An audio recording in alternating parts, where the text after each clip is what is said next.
Bonjour à tous, je vais vous présenter une vidéo sur le fonctionnement du transistor MOS que j'ai commencé à vous présenter en cours. Alors, le transistor MOSFET euh, est un assemblage, alors c'est un composant à 4 bornes, donc on a le drain, la grille, la source et le substrat, qui est finalement la zone de PEP ici. Alors, dans 98% des cas, le substrat est relié à la source, ce qui fait que nous, en tout cas dans le cours que je fais, je ne considérerai que le cas où le substrat est relié à la source, c'est-à-dire du point de vue des symboles, on aura juste les deux symboles de droite en bas à droite. Alors, le principe du transistor MOS, c'est de faire passer un courant important entre le drain et la source par un canal qui relie deux îlots, donc la source et le drain. Alors, ce canal, soit il est déjà créé par construction. À ce moment-là, on dira que c'est un fonctionnement par appauvrissement ou déplétion. Soit ce canal, il faut le créer. Et à ce moment-là, ce sera donc un transistor MOS à enrichissement.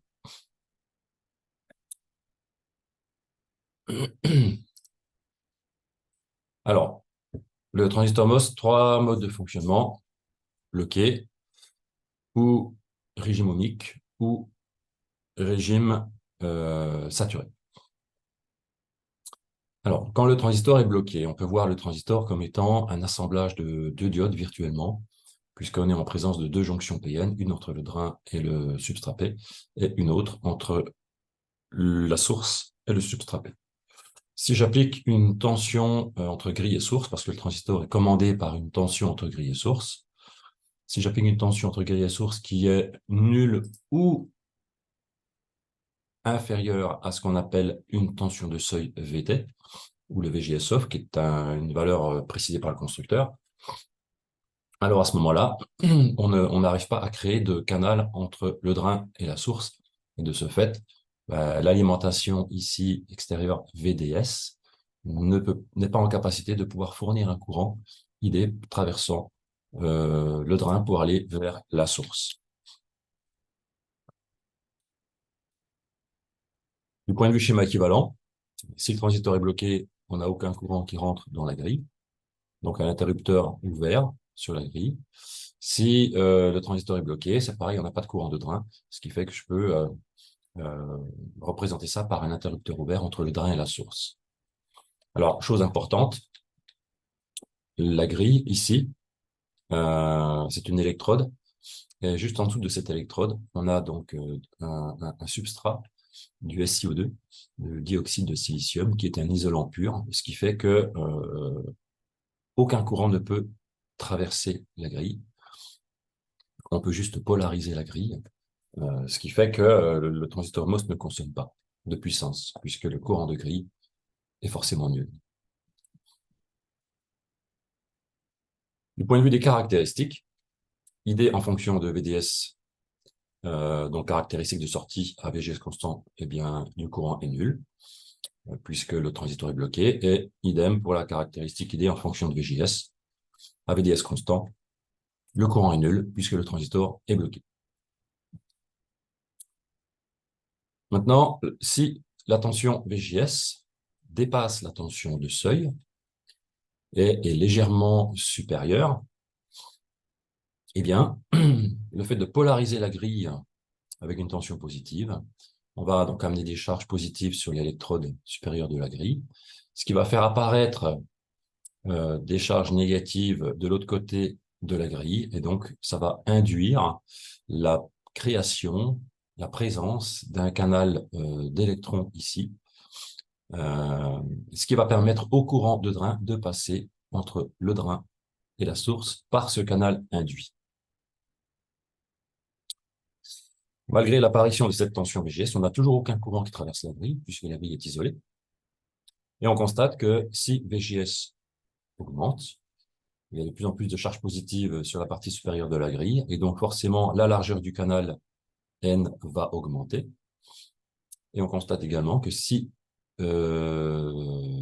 VDS est constant, plus j'augmente la tension entre grille et source, et plus le courant ID qui passe du drain vers la source va être important.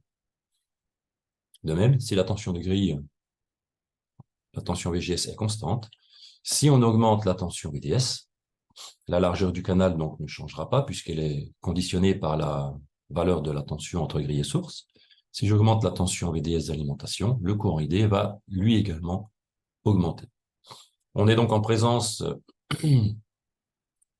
d'un composant où la tension sur la sortie est proportionnelle au courant qui traverse la sortie, donc entre drain et source. De ce fait-là, on peut considérer que le transistor est équivalent à une résistance vue entre drain et source. On appelle ça la résistance statique. Et on peut la calculer. Du point de vue des équations, on montre que lorsque le transistor devient conducteur, alors à ce moment-là, on dit qu'on est en régime ohmique ou linéaire. Ceci n'a rien à voir avec le régime linéaire du transistor bipolaire. Alors, quand est-ce qu'on est en régime linéaire ou ohmique? C'est que lorsque la tension VGS est faible, dépasse la tension de seuil VT, et que cette tension VGS respecte l'inégalité VDS inférieure à VGS moins VT. Alors, du point de vue des relations, on constate que le courant de drain est proportionnel à la tension VGS et également à la tension VDS, mais en réalité, on a un terme au carré qui va apparaître ici. Si on veut avoir la résistance entre drain et source, et la résistance statique, il suffit de faire le rapport entre VDS et ID et on obtient cette relation.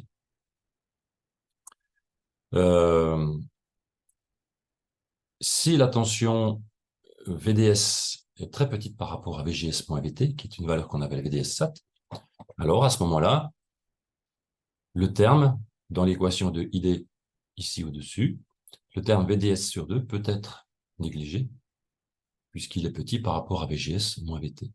De ce fait, on arrive à cette relation ici simplifiée, où on a le courant de drain qui est proportionnel à la tension VGS et également à la tension entre drain et source. Quant à la résistance RDS, cette relation se simplifie pour donner ce résultat.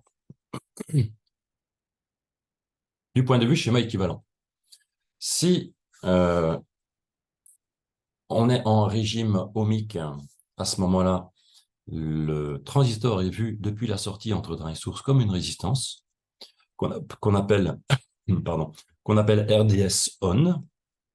Et l'intérêt de ce RDS on, c'est qu'il est petit, donc la résistance est faible, ce qui fait que la tension VDS est faible également. Et à ce moment-là, on peut voir le transistor comme étant un interrupteur fermé entre le drain et la source. On dit à ce moment-là qu'on fait fonctionner le transistor MOS en commutation, donc en interrupteur ouvert ou fermé.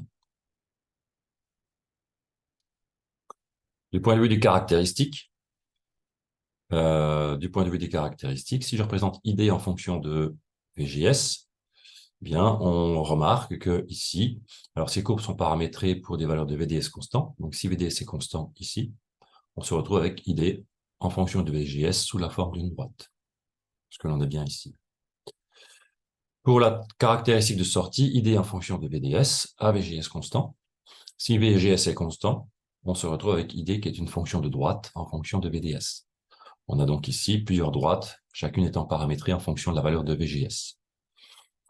Or, si je regarde la définition de la résistance RDS, vue entre le drain et la source, c'est VDS sur ID, autrement dit, c'est l'inverse de la pente de la caractéristique de sortie ID en fonction de VDS.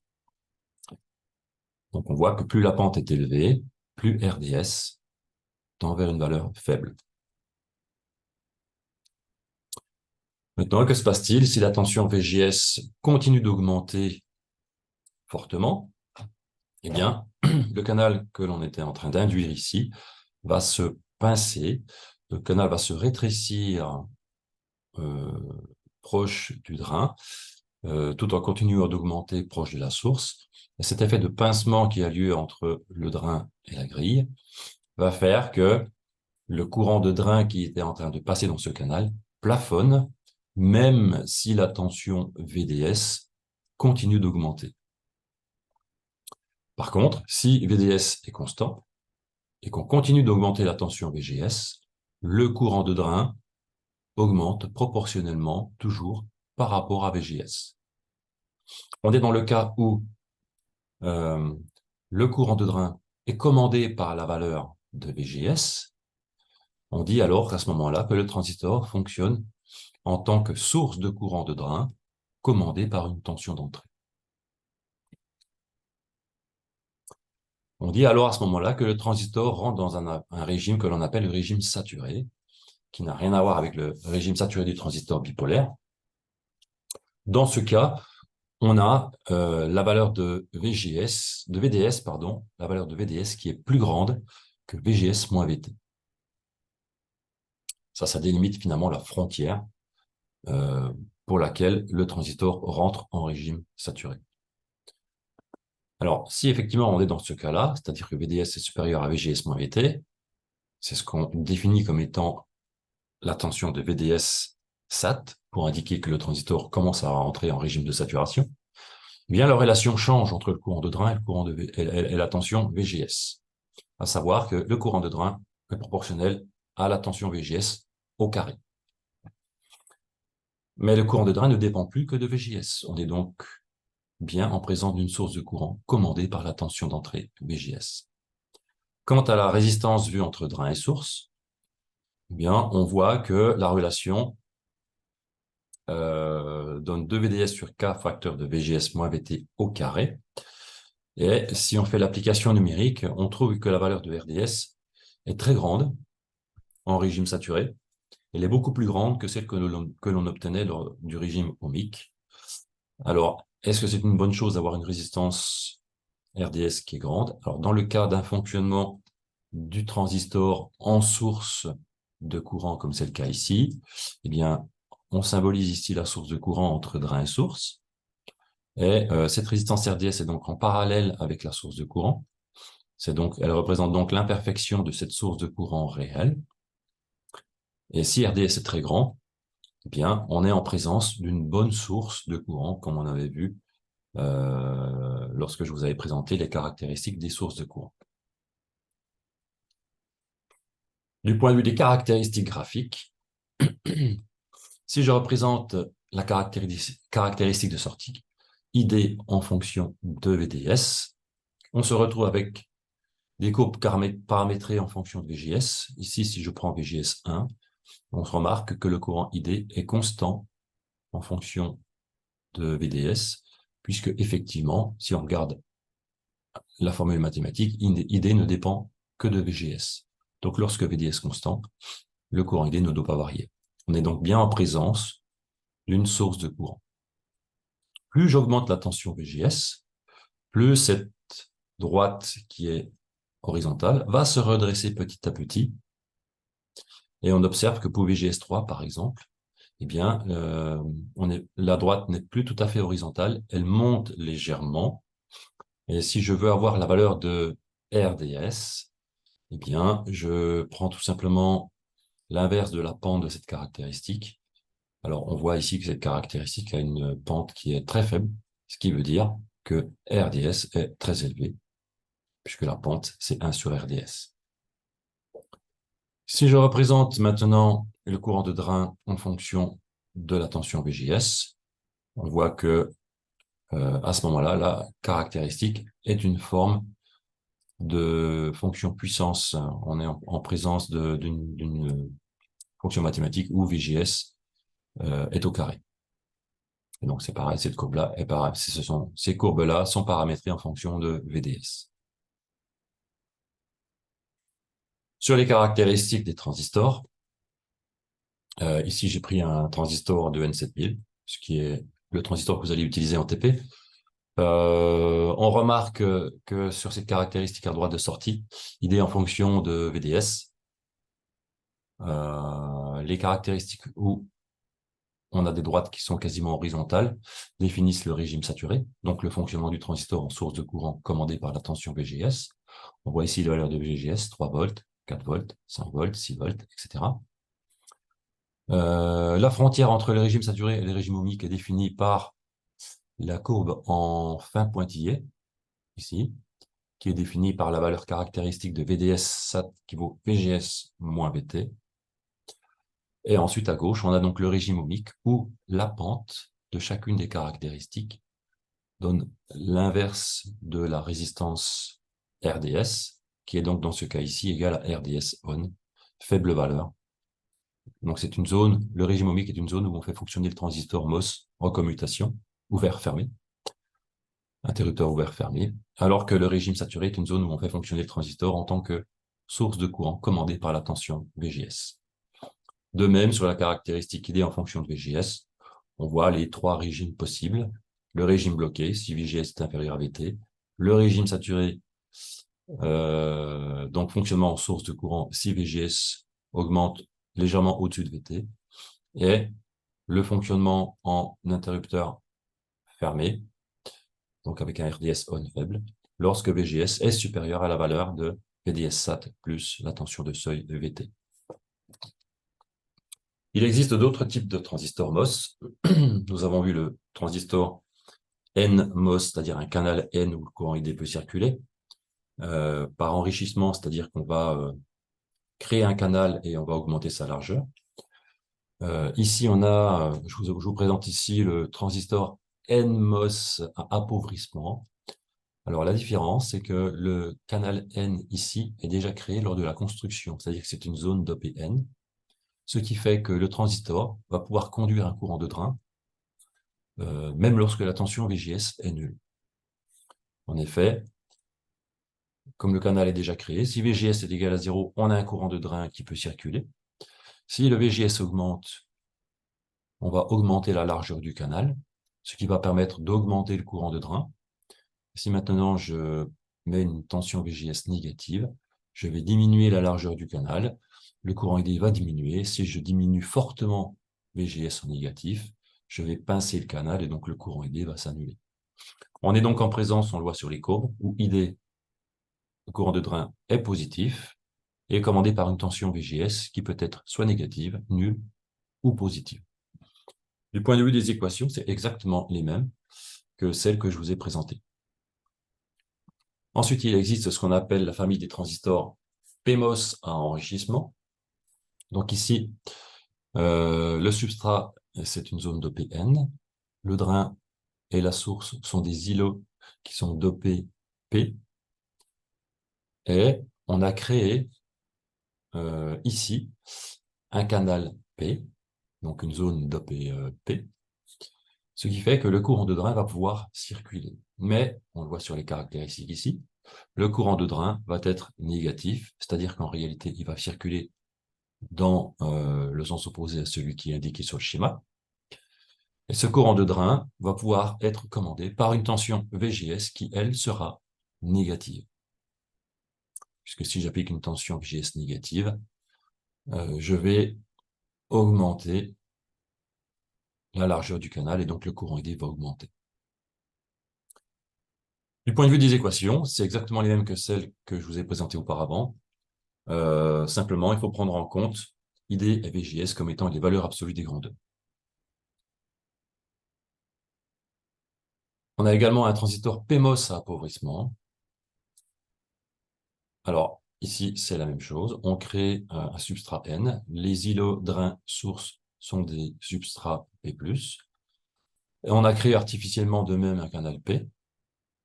Alors ici, le courant de drain sera, on le voit sur les courbes, négatif et pourra être commandé par une tension VGS qui sera soit positive, nulle ou négative. Donc, du point de vue des équations, ce sont les mêmes équations que les transistors que je vous ai présentés dans la grande partie du cours, mais avec les valeurs absolues des grandeurs utilisées, c'est-à-dire valeur absolue de ID, valeur absolue de VGS, et valeur absolue de VDS. Alors, pourquoi est-ce qu'on utilise un transistor plutôt qu'un autre? Bien, ça dépend de quel doit être le signe et la valeur de la tension de commande grille source, et en fonction du sens du courant de drain qu'on veut faire passer, eh bien, on va choisir tel ou tel transistor. Du point de vue des limites de fonctionnement, la Si le transistor dissipe une puissance trop importante, il va griller, il va être détruit. Or, la puissance dissipée, ben, c'est la tension VDS fois le courant de drain, ça c'est la puissance sur la sortie, plus VGS fois IG, ça c'est la puissance sur l'entrée du composant.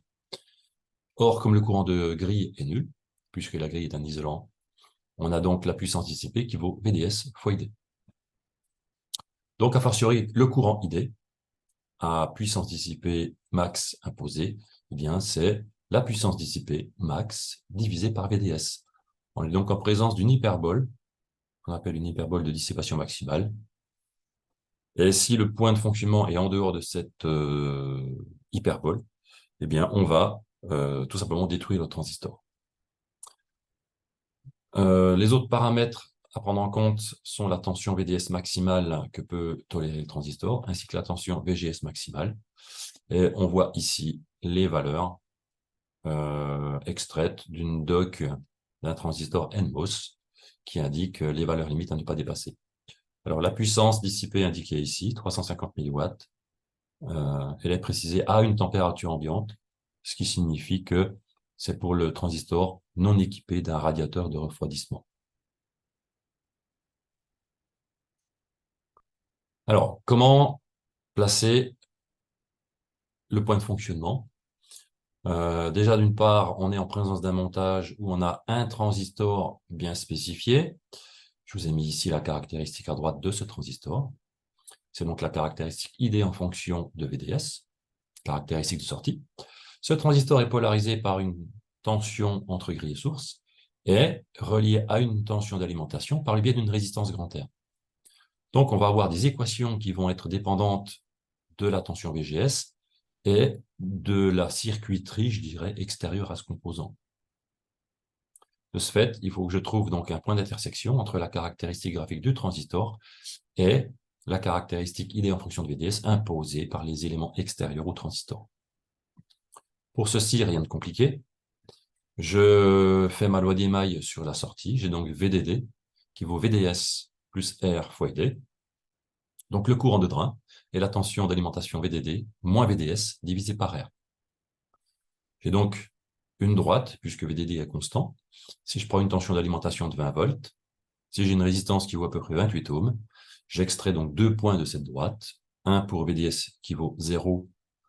Je calcule mon courant ID vaut 0,7 ampères. J'obtiens donc ce point ici, 0,7 ampères pour 0 volts. Et si VDS est égal à VDD, j'ai mon courant ID qui vaut 0. Donc VDS vaut 20 volts pour un courant de 0 ampères. Une fois que j'ai ces deux points, je trace ma droite de charge et le point de fonctionnement sera donc possible sur... alors ici, on a différents points, A1, A2, A3. J'aurais pu mettre A4 aussi ici. Et donc, l'idée, c'est de voir si ces points de fonctionnement sont réalistes. Alors, pour ça, je fais un calcul de puissance. Et je vais calculer la puissance dissipée par le transistor. Donc, c'est VDS fois ID. Si je prends le point A1, j'ai donc environ 19 volts pour VDS et 0,04 ampères pour le courant de drain, ce qui fait une puissance dissipée de 0,76 watts. On est largement au-dessus du max toléré par le transistor qui est de 0,35 watts. Donc, le transistor va être détruit. Concernant le point A2, là, je fais le même calcul. 13 volts pour VDS, 0,25 ampères pour ID. On est à 3,25 volts, 3,25 watts. C'est encore pire. Le point A3, si je fais mon calcul de puissance, j'ai 2,65 watts. On voit donc bien que, quel que soit le point de fonctionnement choisi, le transistor sera détruit. Alors, comment faire? Eh bien, tout simplement, pour que la puissance soit plus faible, on va diminuer tout simplement la tension d'alimentation.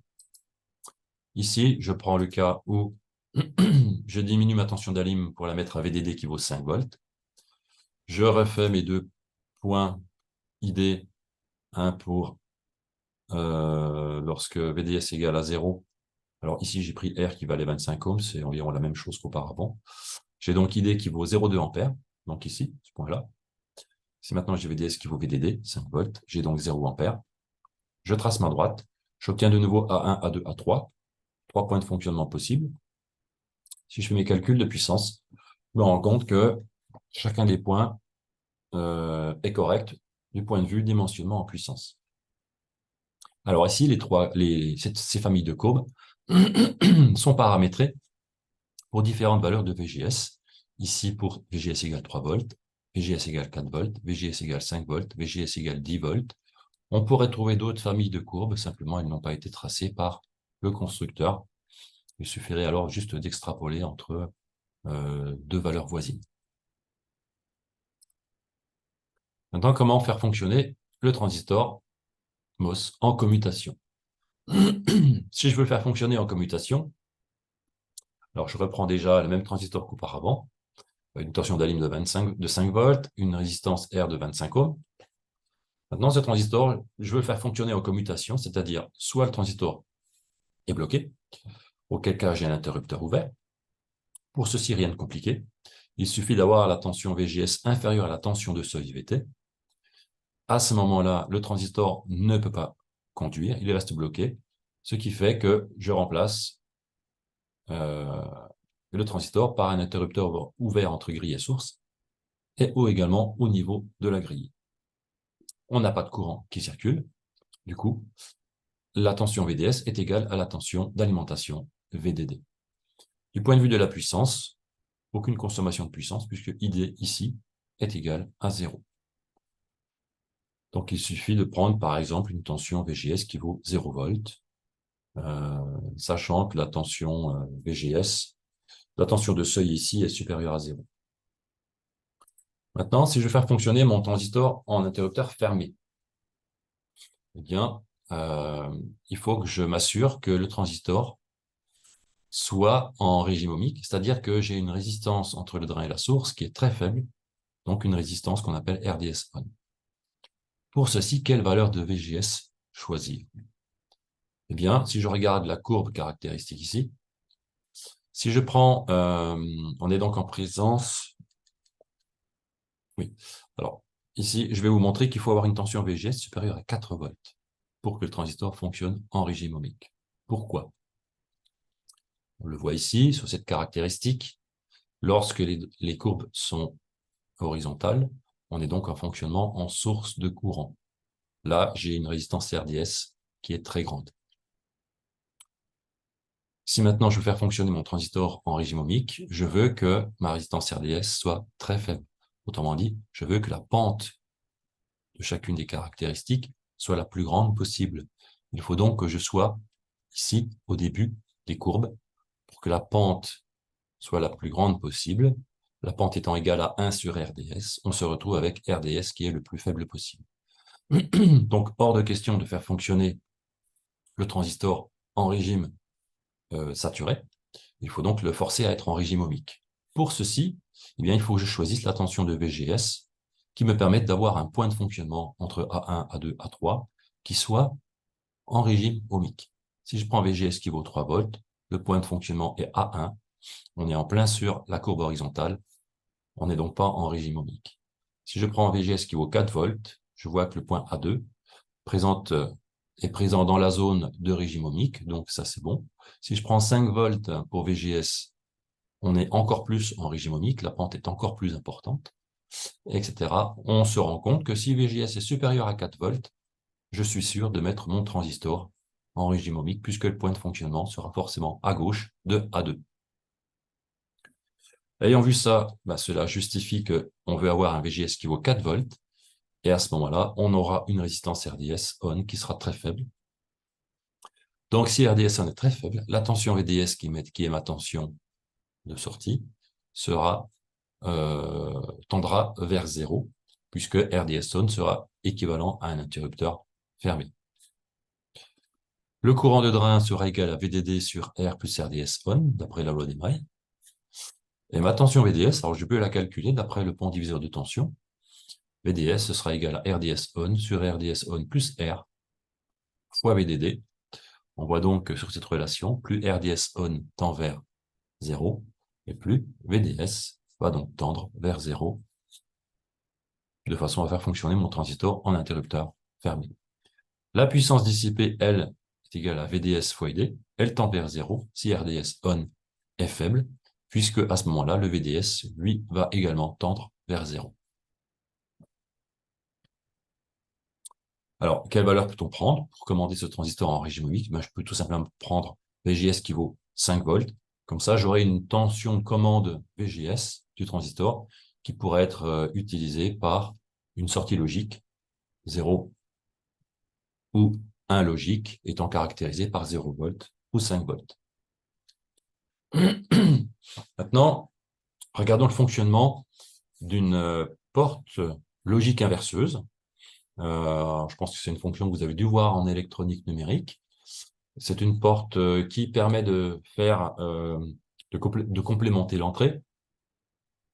Alors, cette porte logique inverseuse, elle est faite avec des transistors MOS. On appelle ça CMOS, Complementary MOS, c'est-à-dire qu'on est en présence d'un transistor NMOS à enrichissement T2.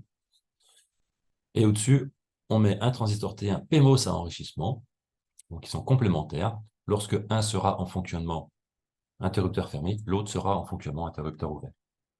Les tensions de seuil de chacun des transistors sont opposées. Alors, maintenant, je vais regarder ce qui se passe pour si la tension d'entrée est égale à 0. Si la tension d'entrée est égale à 0, alors on voit que les deux grilles sont reliées ensemble. Donc, si Vin est égal à 0, eh bien, j'ai G2S2 qui vaut 0, puisque c'est la même tension. VSS, c'est la masse. VDD, c'est la tension d'alimentation. Donc, si VG2S2 est égal à 0, bah, le transistor T2 est bloqué, puisque la tension VG2S2 est inférieure à la tension de seuil. Si le transistor T2 est bloqué, I2, ID2 vaut donc 0. Pour le transistor T1, qu'en est-il? Eh bien, je fais une loi d'émail sur l'entrée. J'ai donc Vin moins VG1S1 est égal à VDD. Vin étant égal à 0, on se retrouve avec VG1S1 qui vaut moins VDD. Ceci est très inférieur à la tension de seuil VT1, et comme c'est un transistor PMOS à enrichissement, eh bien le transistor T1 va donc fonctionner en régime ohmique, et donc présenter une résistance RDS1 on qui sera très faible. Le schéma équivalent est le suivant. Interrupteur ouvert pour T1, RDS1 on pour... non, pardon. Interrupteur ouvert pour T2, transistor du bas. RDS1 on pour T1. Le courant ID1 vaut 0. Donc, on a la tension de sortie, ici, Vout, qui vaut VDD moins RDS1 on fois ID1, qui lui est nul. Donc, autrement dit, Vout est égal à VDD. On est donc en présence où, si l'entrée est un 0 logique, la sortie est la tension d'alimentation, donc un 1 logique. On est donc bien en présence d'une inversion du signal d'entrée. La puissance dissipée, elle, est nulle, puisque pour chacun des transistors, soit VDS est nul, soit ID est nul.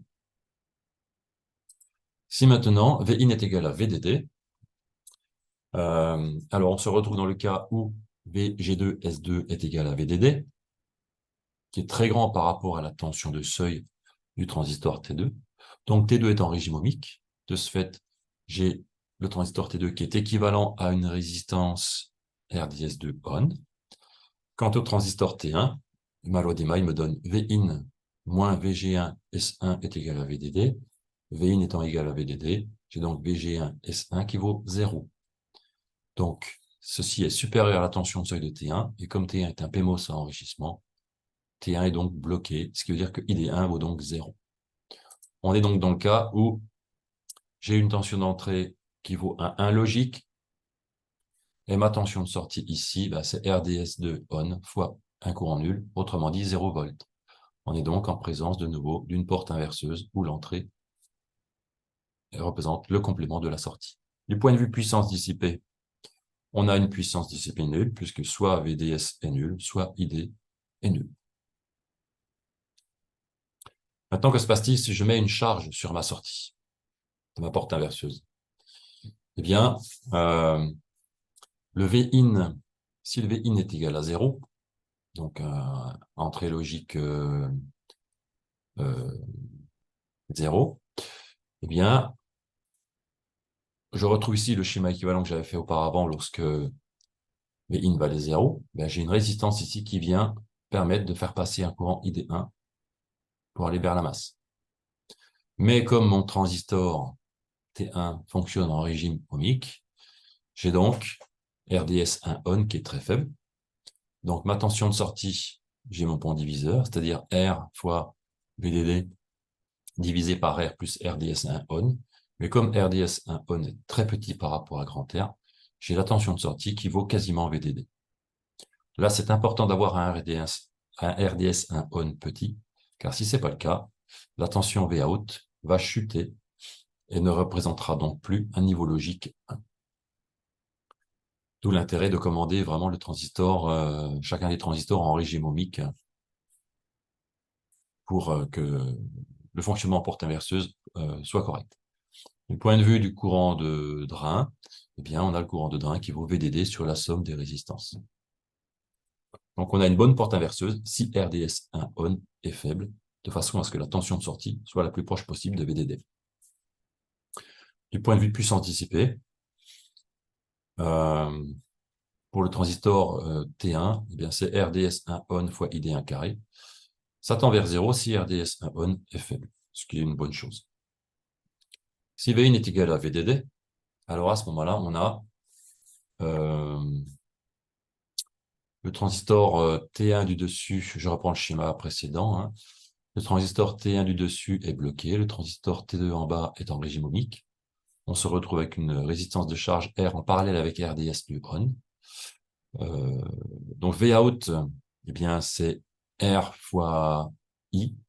Mais comme le courant I est forcément nul, puisque le transistor T1 au-dessus est bloqué, Vout sera forcément égal à 0.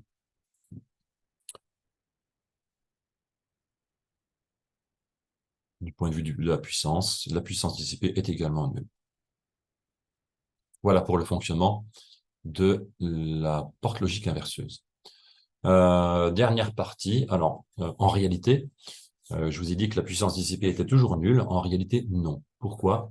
Parce que lorsque le transistor commute, c'est-à-dire lorsque la tension VDS chute pour tendre vers 0, c'est le moment où le courant ID augmente pour atteindre sa valeur nominale.